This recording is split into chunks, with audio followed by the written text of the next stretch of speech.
হচ্ছে vital capacity মানে কি, tidal volume, inspiratory reserve volume, expiratory reserve volume. এই ভলিউম ইন এইগুলো হচ্ছে আমাদের লাং ক্যাপাসিটি। এখন আরেকটা জিনিস জানতে হবে, সেটা হচ্ছে expiratory volume in first second. এটা মানে হচ্ছে ভাইটাল ক্যাপাসিটি মানে কি, tidal volume, inspiratory reserve volume, expiratory reserve volume. এই যে টোটাল ক্যাপাসিটি, এটা যে মানে এটা কি মিনিটে মিনিটে বা সেকেন্ডে সেকেন্ডে যাচ্ছে, তাহলে এই যে টাইম, এই যে সেকেন্ডে যাচ্ছে, ফার্স্ট সেকেন্ডে, প্রথম সেকেন্ডে ভাইটাল ক্যাপাসিটি যেটুকু ফ্র্যাকশন এক্সপিরেশনে বের হয়ে যাচ্ছে, এক্সপায়ার হয়ে যাচ্ছে, এটাকে বলা হয় forced expiratory volume in the first second. মানে প্রথম সেকেন্ডে ভাইটাল ক্যাপাসিটি কতটুকু ফ্র্যাকশন এক্সপিরেট হয়ে গেল, এটাই বোঝায়। এটা হচ্ছে অলমোস্ট মানে কি বলে, আমি যদি এটাকে ফার্স্ট সেকেন্ড হিসেবে চিন্তা করি, তাহলে এটা হচ্ছে 400 কত 46 না 4600 হচ্ছে এটার ভাইটাল ক্যাপাসিটি। তাহলে ভাইটাল ক্যাপাসিটি, তাহলে এটা ফার্স্ট সেকেন্ডটা ইউজুয়ালি সবচেয়ে বেশি পরিমাণে হয়। প্রথম সেকেন্ডে আমরা হচ্ছে দেখবো যে 3600 মিলিলিটার বের হয়ে যাচ্ছে। এখন যদি আমি বলি যে FeV1 বাই ভাইটাল ক্যাপাসিটি, মানে রেশিওটা কতটুকু হবে, এটা বললাম আর এটা বললাম অলমোস্ট এটা 80% চলে আসবে। হ্যাঁ, এটা হচ্ছে ওদের মানে গ্রাফিক্যাল যে স্পাইরোমেট্রি যে গ্রাফিক্যাল প্রেজেন্টেশন, এটা তার মানে ম্যাক্সিমাম লাং ক্যাপাসিটি ম্যাক্সিমাম অ্যামাউন্টটাই সে এক্সেল করে হচ্ছে প্রথম সেকেন্ডের মধ্যে। ওকে, এটা দিয়ে, এটা কিন্তু স্পাইরোমেট্রি একটা মেজারমেন্ট, এই মেজারমেন্ট দিয়ে আমরা তখন বুঝতে পারি তার লাংয়ের ক্যাপাসিটিটা আসলে কেমন। এই গেল আমাদের লাং ক্যাপাসিটি। এবার আসেন এই যে এটা, আমরা যেহেতু এই জিনিসগুলো পড়ছি, তাহলে এখন এটা দেখি যে এখানে অনেক কথাই বলা আছে। প্রথমে আমরা জানি অবস্ট্রাকটিভ লাং ডিজিজ এবং রেস্ট্রিকটিভ লাং ডিজিজ। হ্যাঁ, অবস্ট্রাকটিভ এয়ারওয়ে ডিজিজ আর রেস্ট্রিকটিভ এয়ারওয়ে ডিজিজ। অবস্ট্রাকশন আর রেস্ট্রিকশন, এই দুটো কথার মধ্যে একটা গ্রস পার্থক্য আছে। কেউ বলতে পারেন এটা মানে আসলে কি বোঝায়?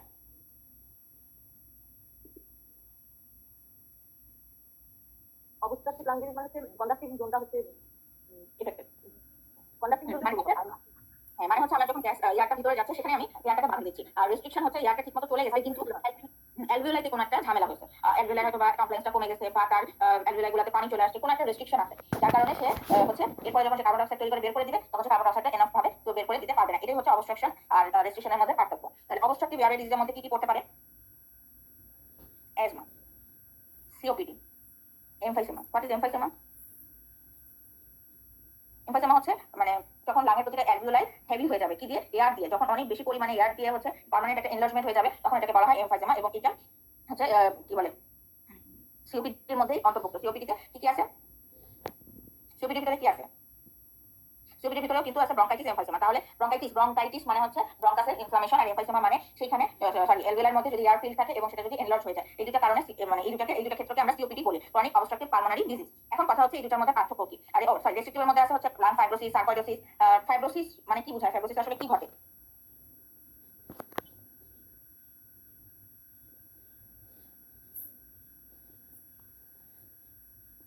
মোটা হতে হতে এরকম থিকনেস হয়ে গেছে। তাহলে যখন সে এরকম ছিল তখন সে যতটুকু এয়ার নিতে পারতো, এখন সে কি করবে? তার থেকে কম পরিমাণ এয়ার নিতেও পারবে এবং সেটাকে ডিঅক্সিজেনেটেডও করতে পারবে। সরি, ডিঅক্সিজেনেটেড ব্লাডটাও কিন্তু সে ওইভাবেই ক্যারি করবে। আচ্ছা, এই হচ্ছে তার কি বলে লাং ফাইব্রোসিস। তারপরে আছে ব্রঙ্কিকটিসিস, যে ক্ষেত্রে ব্রঙ্কিকটিসিস, তারপর সার্কোইডোসিস। ব্রঙ্কিকটিসিস জিনিসটা কি? এটা হচ্ছে মিউকয়েড একটা অ্যালভিওলাই তৈরি হয়। এটা হচ্ছে মানে সাধারণত ব্রঙ্কিকটিসিসে কোনো ট্রিটমেন্ট অপশন আর বাকি থাকে না। মানে আমরা লাঙে যেমন অবস্ট্রাকশন, সরি লাঙে যেমন সিওপিডি, অ্যাজমা, এগুলো কিছু ট্রিটমেন্ট থাকে, কিন্তু ব্রঙ্কিকটিসিস যা হয়ে যায় তার ক্ষেত্রে কিন্তু শেষ এটা ট্রিটমেন্টের মধ্যে কোনো ইয়ে নাই, ট্রিটমেন্ট অপশন আর বাকি থাকে না। আচ্ছা, পার্মানেন্টলি হচ্ছে লাংগুলা হচ্ছে কলাপস করে যায় এবং আস্তে আস্তে কি হয়? ব্রিদিং ডিফিকাল্টি তৈরি হয় এবং শেষ পর্যন্ত দেখা যায় যে আর এটা কোনো সিমটমস থাকে না। যতই আমরা অ্যান্টিবায়োটিক দিই, ব্রঙ্কোডাইলেটর দিই, যা কিছু দিই না কেন, এটা আসলে শেষ পর্যন্ত কোনো ট্রিটমেন্ট বাকি থাকে না। এটা সাধারণত হয় ইউজুয়ালি যাদের অনেকদিন ধরে সিওপিডি থাকে, ইট মিনস যারা অনেকদিন ধরে স্মোকার থাকে বা যাদের টিবি হিস্ট্রি থাকে, তাদের ক্ষেত্রে এই জিনিসটা হয়। আর সার্কোইডোসিস জিনিসটা হচ্ছে কোনো যদি গ্রানুলোমেটাস কোনো ডিজিজ থাকে, কোনো ধরনের লাম্প যদি থাকে, সেখান থেকেই হচ্ছে আমাদের সার্কোইডোসিস ডেভেলপ করে। এই হচ্ছে আমাদের রেস্ট্রিকটিভ এয়ারওয়ে ডিজিজ। এখন এখানে পার্থক্য আছে যে অবস্ট্রাকটিভ এয়ারওয়ে ডিজিজের কমপ্লায়েন্সটা বেশি থাকে। এটার কারণটা কি আমাকে কেউ একটু বলবেন? বেশি থাকে কেন? বেশি থাকে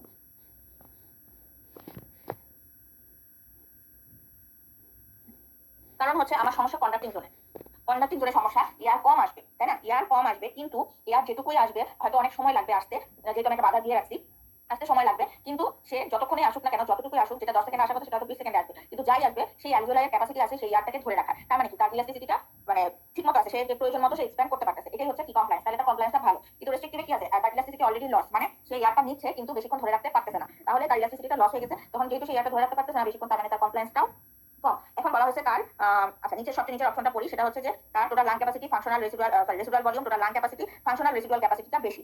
কেন বেশি? যেহেতু লাঙে কোনো সমস্যা নাই, তার মানে যে জায়গাটায় গ্যাসিয়াস এক্সচেঞ্জ হয় সেই জায়গাটায় তার কোনো সমস্যা নাই, তাই সেখানে যা কিছুই হোক না কেন তার ক্যাপাসিটিগুলো বা ভলিউমগুলো ঠিক থাকতেছে, কিন্তু ঠিক আছে মানে বেশি থাকতেছে অবশ্য রেস্ট্রিকটিভের তুলনায়। আর অবশ্য রেস্ট্রিকটিভে কি হচ্ছে? রেস্ট্রিকটিভে তো অ্যালভিওলাই ধরে রাখার কোনো ক্ষমতাই নাই, তার লাং ক্যাপাসিটি কিভাবে ভালো থাকবে? আচ্ছা, এটা গেল। এরপরে আসেন force expiratory volume in first second, বলা হয়েছে অনেক বেশি কম থাকবে কম্পারেটিভলি রেস্ট্রিকটিভ এয়ারওয়ে। এটা মানে কি? এটা মানে হচ্ছে আমরা যাওয়ার পথ এবং আসার পথ বন্ধ করে রাখছি। যে force expiratory volume in first second, প্রথম সেকেন্ডে যেটুকু ভাইটাল ক্যাপাসিটি, যেটুকু অ্যামাউন্ট সে প্রথম সেকেন্ডে এক্সপায়ার করে দিতে পারে। এখন যেহেতু অবস্ট্রাকশন আছে, তাই এক্সপায়ার করতে বা বের করে দিতে তার কি অনেকটা সময় মানে অনেকটা সময় লাগবে, সে কারণে তার পার্সেন্টেজটা অনেক কম হবে in respect to in compare to restrictive reliability. Okay, এবার বলছে কি force sorry functional vital capacity, বা যদি আমি বলি শুধু ভাইটাল ক্যাপাসিটি বলি, তার ভাইটাল ক্যাপাসিটিটাও হচ্ছে অবস্ট্রাকটিভ এয়ারওয়ে ডিজিজে কম, কিন্তু রেস্ট্রিকটিভ এয়ারওয়ে ডিজিজে আরো কম। ভাইটাল ক্যাপাসিটি অবস্ট্রাকটিভ এয়ারওয়ে ডিজিজে কম, রেস্ট্রিকটিভে আরো কম। এটার মানে কি? যেহেতু কন্ডাক্টিং জোনে বাধা দেওয়া, সেই জন্য অবস্ট্রাকটিভ এয়ারওয়ে ডিজিজে এয়ার কম আসবে, যেটুকুই আসবে এয়ার কম আসবে, এই জন্য তার ভাইটাল ক্যাপাসিটিটা কম। আবার যদি আমি চিন্তা করি কন্ডাক্টিং জোন তো ভালোই আছে, তার মানে কি ধান অনেক অক্সিজেন ঢুকে যাচ্ছে, কিন্তু ধরে রাখার ক্ষমতা যার নাই, সে তার তো ভাইটাল ক্যাপাসিটিটাও কম থাকবে। এই জন্য অবস্ট্রাকটিভের তুলনায় রেস্ট্রিকটিভে ভাইটাল ক্যাপাসিটি আরোই কম। এবার যদি রেশিও করা হয় তখন দেখা যায় যে post expiratory volume in first second আর ভাইটাল ক্যাপাসিটি রেশিওটা অবস্ট্রাকটিভ এয়ারওয়ে ডিজিজে বেশি কম থাকে। এগুলো কিন্তু টোটালটাই একটা আরেকটার সাথে ইন কম্পারিজনে বলা হয়। এটা কিন্তু এমন না যে এটাই একটা মানে তার মানে অবস্ট্রাকটিভ এরকম হবে, অবস্ট্রাকটিভ এমন হবে ইন রেসপেক্ট টু রেস্ট্রিকটিভ। এটা মনে রাখতে হবে যে কোনটার প্রেক্ষিতে আসলে বলা হচ্ছে। ওকে,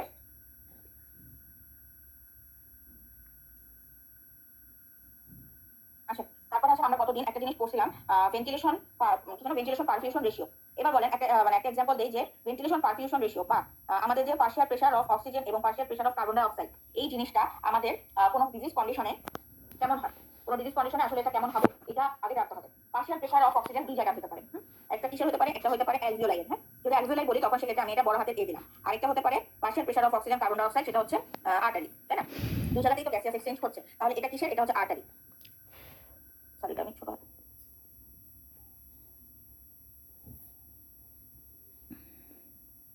একটা অক্সিজেন একটা কার্বন ডাই অক্সাইড, আবার এটা তো একটা অক্সিজেন একটা কার্বন ডাই অক্সাইড। যেটা অ্যালভিওলাই সেটা মানে হচ্ছে ভেন্টিলেশনের কথা বোঝানো হচ্ছে, তাই না? লাংয়ের কথা। আর এটা কি পারফিউশনের কথা বলা হচ্ছে, তার মানে এটা আর্টারি। তো শোনা যাচ্ছে না, মানে ভয়েস আসতেছে না, সবাই কি শুনতে পাচ্ছে ক্লাস? শুনতে পাচ্ছি, জি শুনতে পাচ্ছি। শোনা যাচ্ছে না? আমি তো এনাফ জোরেই বলতেছি। আপু শোনা যাচ্ছে? আচ্ছা, আপনি তাহলে নেটটা একটু ডিসকানেক্ট করে আবার কানেক্ট করেন, তাহলে হয়তো বা। আচ্ছা, এখন কথা হচ্ছে আমার এটা যদি আমি একটা অ্যালভিওলাই আঁকি আর এটাকে আমি একটা আর্টারি ধরলাম। ওকে, এখানে হচ্ছে এইটা আছে আর এখানে এটা আছে। এখন যদি এম্বোলাই থাকে, তো এম্বোলাই একটা ডিজিজ কন্ডিশন, এম্বোলাইটা কোথায় থাকে? সাধারণত আমাদের ব্লাড ভেসেলে আর্টারিগুলোতে একটা এম্বোলাই ঘুরে বেড়াতে পারে, একটা এম্বোলাই আছে। এম্বোলাই দিয়ে এবার আমি ব্লাড ভেসেলে ব্লাড সাপ্লাইটাকে ব্লক রাখলাম। যখন ব্লক রাখলাম, যদি নর্মাল কন্ডিশন হতো তাহলে কি হতো? নর্মাল কন্ডিশনে কি হতো? মানে অক্সিজেন আর কার্বন ডাই অক্সাইড কোথা থেকে কোথায় যাইতো? কার্বন ডাই অক্সাইডটা কোন দিক থেকে কোন দিকে যেত? তো বলেন, লাং কি করে? অক্সিজেনের ব্লাডটাকে অক্সিজেনেটেড করে, তাহলে সেই ডিঅক্সিজেনেটেড ব্লাডটা কোথায় যাবে? মানে কোথা থেকে যাবে? ব্লাড থেকে যাবে। তার মানে এখানে কার্বন ডাই অক্সাইডটা যাচ্ছে আর সে অক্সিজেনেটেড ব্লাডটা দিয়ে দিচ্ছে। এটাই তো ঘটে, তাই না? আচ্ছা, এখন এটা হচ্ছে নর্মাল ফেনোমেনন। কিন্তু যখন সে অবস্ট্রাকশন দিয়ে দিল, তখন কি হবে? তখন সে কার্বন ডাই অক্সাইড সহ যে ব্লাডটা যে সেই যে এয়ারটা, সেটা কিন্তু সে দিতে পারতেছে না, কারণ ধরেন আমি এই জায়গাটা বাধা দিয়ে রাখছি, এই অ্যাম্বুলেন্সটা এই জায়গায় বাধা দিয়ে আছে, তখন কি সেখানে যেতে পারতেছে না। তাহলে partial pressure of carbon die oxide at the artery কি হবে? বেড়ে যাবে, রাইট? আবার অক্সিজেন আসার কথা, ওখানে আমি বাধা দেওয়া, অক্সিজেন এসে সে সব সার্কুলেশনে যেতে পারতেছে না। যেহেতু যেতে পারতেছে না, অক্সিজেন ঠিকমতো সাপ্লাই হচ্ছে না, তাহলে অক্সিজেনের জন্য আর্টারিতে যে পার্শিয়াল প্রেসার অফ অক্সিজেন হওয়ার কথা, সেটা কি হবে? কমে যায়। কার্বন ডাই অক্সাইড পূর্ণ একটা ব্লাড ভেসেল দিয়ে যাচ্ছিল, তার দরকার ছিল কার্বন ডাই অক্সাইডটা অ্যালভিওলাইতে দিয়ে দেওয়া, কিন্তু একটা বাধা সৃষ্টি করে রাখছে, এখন সে যেতে পারতেছে না, সেজন্য কার্বন ডাই অক্সাইডটা ব্লাড ভেসেলেই থেকে যাচ্ছে। তাহলে কি হবে? তার প্রেসারটা বেড়ে যাবে। সবচেয়ে বড় কথা, পার্শিয়াল প্রেসার মানে কি এটা বুঝতে হবে। পার্শিয়াল প্রেসার মানে এই যে অক্সিজেন কার্বন ডাই অক্সাইড যে ব্লাড ভেসেল অ্যালভিওলাই দিয়ে যাচ্ছে, সেটা ওয়ালে একক ক্ষেত্রফলে যে ধাক্কাটা দেয়, সেই ধাক্কাটাকে বলা হয় পার্শিয়াল প্রেসার। তার এই পার্শিয়াল প্রেসারটা কমে যাচ্ছে। ঠিক তেমনি ভাবে আমি যদি চিন্তা করি অ্যালভিওলাইতে, তাহলে এবার কেউ একজন অ্যালভিওলাইয়ের কথাটা বলেন তো, অ্যালভিওলাইয়ের পার্শিয়াল প্রেসার অফ অক্সিজেন এবং কার্বন ডাই অক্সাইড বাড়বে না কমবে? এখানে বললাম যে অক্সিজেন এখানে কমে যাচ্ছে, সে দিতে পারতেছে না, তাহলে অক্সিজেনটা অ্যালভিওলাইতে থেকে যাচ্ছে। অ্যালভিওলাইতে যেহেতু থেকে যাচ্ছে, তার মানে এটা বেড়ে। আর এখান থেকে যেহেতু কার্বন ডাই অক্সাইড যেতে পারতেছে না, তাহলে এখানে কার্বন ডাই অক্সাইড নাই, এই প্রেসারটা কমে যাবে। Is that clear? এবার কথা হচ্ছে এখানে এই জিনিসটা বুঝলাম পার্শিয়াল প্রেসারের যে ডিফারেন্সটা। এবার কথা হচ্ছে এই এম্বোলাইটা যখন ব্লাড ভেসেলে থাকতেছে, সে অক্সিজেনেটেড ব্লাড নিতেও পারতেছে না, দিতেও পারতেছে না, অ্যালভিওলাইয়ে কোনো ধরনের ব্লাড সার্কুলেশন ঠিকভাবে যাচ্ছে না, সেটা অক্সিজেনেটেড ব্লাড হোক আর ডিঅক্সিজেনেটেড ব্লাড হোক, তখন তার মানে এটাই যে সে তখন কোনো ধরনের সার্কুলেশন পাচ্ছে না, তখন এটাকে বলা হচ্ছে নট পারফিউজড, তাই না? এইভাবে একটা একটা করে অ্যালভিওলাই নষ্ট হয়ে যায়। এই অ্যাম্বুলাস থেকেই কিন্তু পালমোনারি এম্বোলিজম থেকে কিন্তু আস্তে আস্তে কি হবে? ব্রিদিং ডিফিকাল্টি আসবে, লাঙে ডিফিকাল্টি আসবে, একটা অ্যালভিওলাই কোলাপস করে যাবে।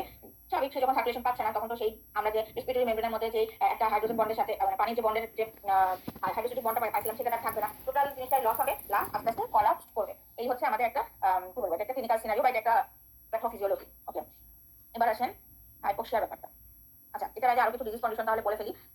আরেকটা ডিজিজ কন্ডিশন হচ্ছে, ডিজিজ কন্ডিশন না অ্যাকচুয়ালি, এটা নর্মালি কি কি হয় এটা হচ্ছে কথা। যেমন একটা মানুষ যখন এক্সারসাইজ করে, এই কোশ্চেনগুলো খুবই কমন এবং আসে পরীক্ষায়। ক্লিনিক্যাল সিনারিও যদি বলেন, একটা মানুষ মডারেট এক্সারসাইজ করে, এবার যখন সে এক্সারসাইজ করতেছে, যখন এক্সারসাইজ করবে তখন তার কি কি চেঞ্জ হয়? এক্সারসাইজে কি তৈরি হয়? ল্যাকটিক অ্যাসিডোসিস, তাই না? ল্যাকটিক অ্যাসিডোসিস তৈরি হবে। এই যে ল্যাকটিক অ্যাসিডোসিস তৈরি হবে, এই ল্যাকটিক অ্যাসিডোসিস অ্যাসিড জিনিসটা মানেই হচ্ছে কার্বন ডাই অক্সাইডের পরিমাণটা বেড়ে যাবে, পিএইচ কমে যাবে, কার্বন ডাই অক্সাইডের পরিমাণটা বেড়ে যাবে। কিন্তু কার্বন ডাই অক্সাইড যে বেড়ে যাচ্ছে তার মানে কি তার হাইপার ভেন্টিলেশন হচ্ছে, তাই না? এই হাইপার ভেন্টিলেশন মানে কি সে বেশি বেশি আবার শ্বাস নিচ্ছে, তার মানে কি তার অক্সিজেন লেভেলটাও কিন্তু মানে অক্সিজেন কনজাম্পশনটাও কিন্তু বেড়ে যাচ্ছে। টোটাল তাহলে কি টোটাল পালমোনারি যে টোটাল ব্লাড ফ্লোটাও বেড়ে যাচ্ছে, পালমোনারি ব্লাড ফ্লোটাও বেড়ে যাচ্ছে। এই যে পালমোনারি তাহলে ব্লাড ফ্লো বাড়তেছে, এটা কি? এটা তাহলে পারফিউশন। তাহলে এটা কোথায়? পালমোনারি ব্লাড ফ্লোটা কোথায়? পালমোনারি আর্টারিতে। সেই হিসেবে আমরা কি ধরতে পারি? সেই হিসেবে আমরা ধরতে পারি যে পালমোনারি আর্টারিতে যে পার্শিয়াল প্রেসার অফ অক্সিজেন এবং partial pressure of carbon die অক্সাইড এই দুটোই বেড়ে যাওয়ার কথা, কথা কিনা? পার্শিয়াল প্রেসার অফ অক্সিজেন এবং partial pressure of carbon die অক্সাইড এটা পালমোনারি আর্টারিতে বেড়ে যাওয়ার কথা। যেহেতু আমরা বলতেছি সে এক্সারসাইজ করতেছে, এক্সারসাইজ করার কারণে তার কার্বন ডাই অক্সাইড বেশি তৈরি হচ্ছে এবং কার্বন ডাই অক্সাইডটাকে সে কম্প্রেসেট করার জন্য অক্সিজেন কনজাম্পশন তার টোটাল অ্যামাউন্ট অফ অক্সিজেন কনজাম্পশনটাও তার বেড়ে যাচ্ছে। সেই হিসেবে partial pressure of oxygen carbon die অক্সাইড বেড়ে যাওয়ার কথা, কিন্তু বাড়বে না। Partial pressure of oxygen, partial pressure of carbon die অক্সাইড থাকবে নরমাল। কেউ বলতে পারেন কেন?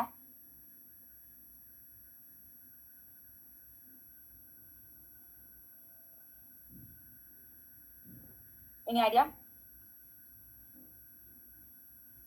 আমার তো বেড়ে যাওয়ার কথা। এটার একটাই কারণ, সেটা হচ্ছে আমি তো এক্সারসাইজ কন্ডিশনে আছি। এটা কোনো সাডেন কন্ডিশন না হঠাৎ করে বেড়ে গেছে। আমি এক্সারসাইজ অবস্থায় যখন থাকবো তখন এই জিনিসটা কন্টিনিউ একটা প্রসেস। তার মানে কন্টিনিউয়াসলি গ্যাসিয়াস এক্সচেঞ্জ হচ্ছে, কন্টিনিউয়াসলি কার্বন ডাই অক্সাইড বাড়তেছে, সেটাকে মেকআপ করার জন্য অক্সিজেন আসতেছে এবং সেই অক্সিজেন এবং কার্বন ডাই অক্সাইড নিয়ে আসতেছে পালমোনারি ব্লাড ফ্লো দিয়ে, মানে পালমোনারি ক্যাপিলারিজ বা ভেসেল দিয়ে আসতেছে। সেই জন্য তার মানে পার্শিয়াল প্রেসার অফ অক্সিজেন যখনই লাঙে ডিফিউজ হচ্ছে আবার সেই মুহূর্তেই কার্বন ডাই অক্সাইডের পার্শিয়াল প্রেসার আর্টারিতে বেড়ে যাচ্ছে। এইভাবে দুইটা জায়গায় মানে ব্যালেন্স করতেছে। এই ব্যালেন্স করতে গিয়ে দেখা যাচ্ছে এই দুইটা জিনিস প্রেসারের যে ব্যাপারটা আর্টারিতে এটা নরমাল থাকতেছে। আরেকটা জিনিস নরমাল থাকে, যেহেতু বললাম কার্বন ডাই অক্সাইড বেশি থাকে তখন ল্যাকটিক অ্যাসিডোসিস, তার মানে যেটা অ্যাসিডিক কন্ডিশন, সেই হিসেবে পিএইচটাও নরমাল হওয়ার কথা, পিএইচটা কম হওয়ার কথা, কিন্তু পিএইচ এর কোনো ধরনের কোনো চেঞ্জ হয় না। শুধুমাত্র এই কারণেই হয় না কারণ অক্সিজেন অনেকক্ষণ যে বেশি থাকতেছে, অনেকক্ষণ হাইপার ভেন্টিলেটেড থাকতেছে এমন কিছু না। দেখবেন এক্সারসাইজ করার সময় অনেক জোরে নিঃশ্বাস নিতে, তার মানে কি সে হাইপার ভেন্টিলেট করে কার্বন ডাই অক্সাইড বের করে দিচ্ছে, অক্সিজেনটা নিয়ে নিচ্ছে। এই কারণে তার ল্যাকটিক অ্যাসিডোসিস মানে তৈরি হতে থাকে এবং এদিকে আবার কার্বন ডাই অক্সাইডটা সেই মানে বেশিটাও সেটা মেকআপ করে ফেলে। এই কারণে তার পিএইচ এরও কোনো চেঞ্জ হবে না।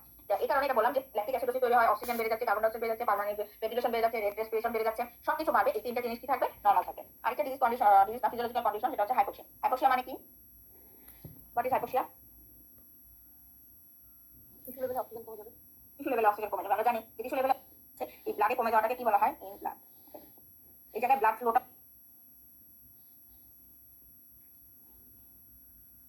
টিস্যু লেভেলে কমে যাচ্ছে, ব্লাডে কমে যাচ্ছে, এই ব্লাডে কমে যাওয়াটাকে কি বলা হয়?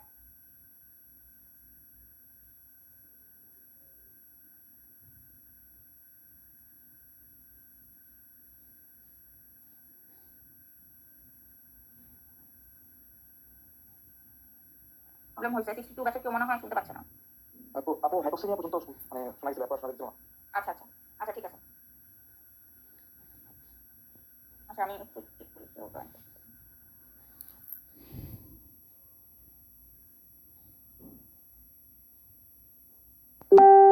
এখানে হাইপোক্সিয়ার পরে আমি যেটা বলছিলাম সেটা হচ্ছে স্ট্যাগন্যান্ট হাইপোক্সিয়া।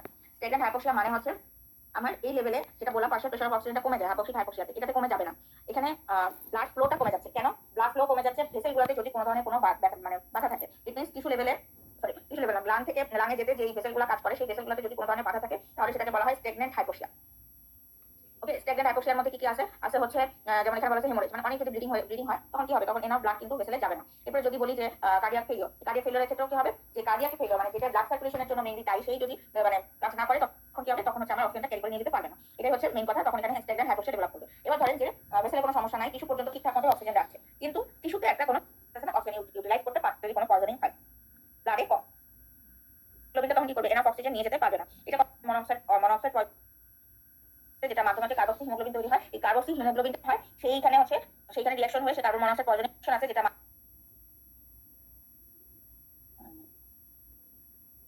বাইকার্বনেট আয়নটা বের হয়ে যাবে, ক্লোরাইড আয়নটা ঢুকবে। এই কার্বন মনোক্সাইড পয়জনিং এ থাকার কথা সেই হিমোগ্লোবিনটা কম আছে, এটা আর তখন ক্যারি করে নিয়ে যাওয়া সম্ভব হয় না। এটা হচ্ছে আমার অ্যানিমিক হাইপোক্সিয়া। এবার আসেন, এবার আরেকটা জিনিস বলি, সেটা হচ্ছে আমরা পড়ছি কিনা, সেটা হচ্ছে ক্লোরাইড শিফট। খুব বেশি ইম্পর্টেন্ট না, জাস্ট এটা একটা ধারণা নিয়ে রাখেন যদি কখনো আসে। Chloride shift, what happen in chloride shift? কি ঘটে ক্লোরাইড শিফটে? ধরেন এটা একটা ব্লাড ভেসেল, এটা একটা টিস্যু, এটা লাং। ওকে, এখন টিস্যু লেভেলে কি হয়? টিস্যুকে অক্সিজেন দেওয়া হয়, আর টিস্যু থেকে কার্বন ডাই অক্সাইডটা কি হয়? এখানে চলে আসে। এই কার্বন ডাই অক্সাইডটা কি হয়? আমাদের ব্লাড ভেসেলে কি থাকে? একটা হিমোগ্লোবিন থাকে। হিমোগ্লোবিনের ভিতরে সেই যে কার্বন ডাইঅক্সাইড, সেই কার্বন ডাইঅক্সাইডটা একটা রিয়াকশন দেয়। এই রিয়াকশনটা কি? রিয়াকশনটা এখানে লিখি, সেটা হচ্ছে কার্বন ডাইঅক্সাইড প্লাস ওয়াটার। এই ওয়াটার থাকার কারণে কি হচ্ছে, কার্বনিক অ্যাসিড তৈরি করতেছে। এই কার্বনিক অ্যাসিডটা আবার ভেঙে যাচ্ছে, হাইড্রোজেন আয়ন তৈরি করতেছে, আর হচ্ছে বাইকার্বনেট আয়ন তৈরি করতেছে। ওকে, এই যে বাইকার্বনেট আয়নটা তৈরি করতেছে, সে এটাকে হিমোগ্লোবিন থেকে বের করে দিবে। যখনই সে হিমোগ্লোবিন থেকে বাইকার্বনেট আয়নটা বের করে দিবে, তখন কি হয়, এর এগেইনস্টে মানে ডিফিউশন সিস্টেমে ট্রান্সপোর্টার সিস্টেমটা কি থাকে, বাইকার্বনেট ক্লোরাইড আয়ন, বাইকার্বনেট আয়নটা বের হয়ে যাবে, ক্লোরাইড আয়নটা ঢুকবে। এই ক্লোরাইড আয়নটা আবার কোথা থেকে আসলো, সেটা আরেকটা কথা। সেটা হচ্ছে, এবার যদি বলি এখানে কি ঘটে, এই লাঙে কি ঘটে, লাঙে কার্বন ডাইঅক্সাইডটা যাবে, তাই না? ব্লাড ভেসেল থেকে লাঙে কার্বন ডাইঅক্সাইডটা যাবে, আর লাং থেকে কি ঢুকবে, অক্সিজেন ঢুকবে। এই যে অক্সিজেন ঢুকলো, অক্সিজেনটা কি করে, এই অক্সিজেনটা যুক্ত হয় হচ্ছে হিমোগ্লোবিনের সাথে, তাই না? এই অক্সিজেনটা যুক্ত হচ্ছে হিমোগ্লোবিনের সাথে, কিন্তু এই যে আমাদের যে বাইকার্বনেট আয়নটা ছিল, এই বাইকার্বনেট আয়নটা কি করে, এই বাইকার্বনেট আয়নটা হিমোগ্লোবিন হাইড্রোজেন আয়ন বন্ডের সাথে কিভাবে বাইন্ড করে থাকে। এবার যখন অক্সিজেন দেখলো, অক্সিজেন চলে আসছে, এবার হিমোগ্লোবিন হাইড্রোজেন আয়নের সাথে শত্রুতা করে কি করে, হিমোগ্লোবিন আর অক্সিজেন বন্ডিং তৈরি করে ফেলে। যখন হিমোগ্লোবিন অক্সিজেনের সাথে চলে যাচ্ছে, তখন এখানে কি থাকতেছে, হাইড্রোজেন আয়ন থেকে যাচ্ছে, আর বাইকার্বনেট আয়ন থাকতেছে। এই বাইকার্বনেট আয়নটাই আবার কি করতেছে, কার্বনিক অ্যাসিড তৈরি করতেছে। সেম ভাবে কার্বনিক অ্যাসিডটা কি হচ্ছে, কার্বনিক অ্যাসিডটা ভেঙে যাচ্ছে। কিভাবে ভেঙে যাচ্ছে, কি জানো, ওয়াটার এবং কার্বন ডাইঅক্সাইড। ওকে, এইভাবে এই কার্বন ডাইঅক্সাইডটা এখান থেকে লাঙে চলে যাচ্ছে, আর অক্সিজেনটা এখানে ঢুকতেছে। এবার কথা হচ্ছে, এই যে হাইড্রোজেন আয়নটা এখানে আসলো, এই হাইড্রোজেন আয়নটাই, এই যে বাইকার্বন আয়ন ছিল, এটা আসলে আরেকটা হিমোগ্লোবিনের সাথে জয়েন করে। যখন জয়েন করে, তখন এখানেও সে একটা মানে কাউন্টার ট্রান্সপোর্ট থাকে, সে কার্বন ডাইঅক্সাইড ভিতরে ঢুকে যায়, আর ক্লোরিনটা বের হয়ে যায়। এটা এখানে কি থাকে, বাইকার্বনেট এবং ক্লোরিন কাউন্টার ট্রান্সপোর্টার সিস্টেম থাকে। এখন কথা হচ্ছে, এই ক্লোরিন গঠিত একটা বাইকার্বনেট সিস্টেম থাকার কারণটা কি, কি দরকার এই ক্লোরিনের আবার থাকার? সে তো সুন্দর মতো যে বাইকার্বনেট আয়ন দিয়ে কার্বনিক অ্যাসিড তৈরি হয়ে কার্বন ডাইঅক্সাইড লাঙে যাচ্ছে, অক্সিজেনের ভিতরে আসতে চলতেছিল। এটার মেইন কারণ হচ্ছে, এর মাধ্যমে পিএইচটা মেইনটেইন হয়। তার মানে আয়নিক একটা ব্যালেন্স হয়, সুন্দর মতো আয়নে ব্লাড ভেসেলের যে হেমাটোক্রিট মানে আরবিসি, সেটা এটাকে কি বলে, আরবিসি এর হেমাটোক্রিট মানে হচ্ছে ঘনত্বটা, এর ঘনত্বটা মেইনটেইন হচ্ছে কার্বন ডাইঅক্সাইড মানে কার্বন ডাইঅক্সাইডের যে ট্রান্সপোর্ট সিস্টেম, এটা সুন্দর মতো হচ্ছে। কেন? কার্বন ডাইঅক্সাইড ট্রান্সপোর্ট সিস্টেমটার জন্যই দরকার হচ্ছে কার্বনিক অ্যাসিড। এই কার্বনিক অ্যাসিডটা তৈরি হওয়ার জন্যই দরকার বাইকার্বনেট। তো বাইকার্বনেট তখনই আসবে যখন বাইকার্বনেট ক্লোরাইড কাউন্টার ট্রান্সপোর্টটাকে আমরা এখানে রাখতে পারবো। এই কারণে এই ক্লোরাইড শিফট দরকার। ক্লোরাইড শিফট হলে কি হবে, ক্লোরিন অ্যাসিডিক আয়ন না, হ্যাঁ অ্যাসিডিক আয়ন না, alkaline ion, chlorine acidic ion নাকি অ্যালকালাইন আয়ন?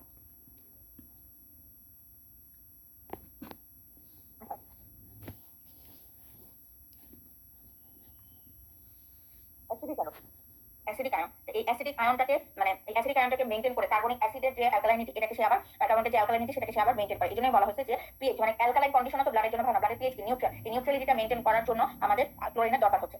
যেমন আমরা প্লাজমা অ্যানায়ন গ্যাপ পড়ে আসছি, যারা এনার্জি সিস্টেমের ক্লাসে ছিলেন, এই প্লাজমা অ্যানায়ন গ্যাপটাকে ঠিকভাবে মেইনটেইন করার জন্য আমাদের আয়নের এক্সচেঞ্জ করা হয়। যেহেতু আয়নের এক্সচেঞ্জ হয়, এখানে বাইকার্বনেটের সাথে কি দেওয়া হয়েছে, এখানে ক্লোরিন দেওয়া হয়েছে। রেসপিরেটরি সিস্টেমে তার মানে ক্লোরাইড সিস্টেম ভ্যালু হচ্ছে পিএইচটাকে মেইনটেইন করে, কার্বন ডাইঅক্সাইড ট্রান্সপোর্ট সিস্টেমে হেল্প করে, হেমাটোক্রিটটাকে সে মেইনটেইন করে। এটা জাস্ট জানার জন্য বললাম, এমন কিছু না যে অনেক জটিল কিছু বা এমন কিছু না যেটা পরীক্ষায় আসবে। এবার লাস্ট টপিক, সেটা হচ্ছে রেসপিরেটরি রেগুলেশন। রেসপিরেটরি রেগুলেশনটা কেমন ইম্পর্টেন্ট, এটা 3 স্টার ইম্পর্টেন্ট। এখান থেকে কি কি জিনিস আসতে পারে, মোট কথা আসতে পারে কেমিক্যাল স্টিমুলেটর কি কি, একটা হচ্ছে পার্শ্ব প্রেসার অক্সিজেন, একটা পার্শ্ব প্রেসার কার্বন ডাইঅক্সাইড, আরেকটা হচ্ছে hydrogen ion concentration. Strong stimulus কোনটা, স্ট্রং স্টিমুলাস হচ্ছে অক্সিজেন। তার মানে পার্শ্ব প্রেসার অক্সিজেনটা হচ্ছে মোস্ট স্ট্রং বা স্ট্রংগেস্ট স্টিমুলাস। ওকে, এখানে কি আসবে, এখানে আসবে হচ্ছে সেন্টার এবং পেরিফেরি, দুই জায়গায় রিসেপ্টর থাকে। পেরিফেরাল যে রিসেপ্টর, সেই রিসেপ্টরে থাকে হচ্ছে যে স্ট্রেচ রিসেপ্টর, যেটা এখানে দেওয়া আছে, স্ট্রেচ একটা রিসেপ্টর থাকে। আর এই রিসেপ্টরগুলো কোথায় থাকবে, রিসেপ্টরগুলো থাকবে ক্যারোটিড বা অ্যাওটিক বডিতে। এখানে কি হয়, মেইনলি পার্শিয়াল প্রেসার অফ অক্সিজেনটা যদি কমে যায়, তখনই হচ্ছে কাজ শুরু হয়ে যায়। এই যে পার্শিয়াল প্রেসার অফ মানে অক্সিজেনটা কমে গেলে অ্যাকচুয়ালি কি হয়, পেরিফেরালি যখন কমে যায়, তখন সে স্টিমুলেট করে হচ্ছে কেমো রিসেপ্টরকে। এই কেমো রিসেপ্টরগুলো কোথায় থাকে, পেরিফেরি থেকে সিগন্যালটা যাবে হচ্ছে আমার সেন্টার মানে কোথায়, সেন্টার কয়েকটা আছে। এটা হচ্ছে কতটুকু কমে গেছে সেটার উপর ডিপেন্ড করে, বাট মেইনলি হচ্ছে মেডুলাতে। মেডুলাতে আবার দুই ধরনের স্টিমুলাই, একটা নিউক্লিয়াস, একটা ডরসাল নিউক্লিয়াস, একটা হচ্ছে ভেন্ট্রাল নিউক্লিয়াস। ডরসালে থাকে হচ্ছে সেন্সরি মানে কি, গ্লোসোফারিঞ্জিয়াল এবং ভেগাস নার্ভ দিয়ে নিউক্লিয়াসটা একটা সলিড মাধ্যমে সে সিগন্যালটা পাঠাবে। এই যে সিগন্যালটা পাঠাচ্ছে, এটা মানে হচ্ছে এক ধরনের রিদম। এই মানে আস্তে আস্তে যে রিদম মানে কি, এটা বিট দিবে। এই বিট দেওয়াটাই মানে এই বিট দেওয়াটা তাকে কন্ট্রোল করে কি, ডরসাল নিউক্লিয়াস।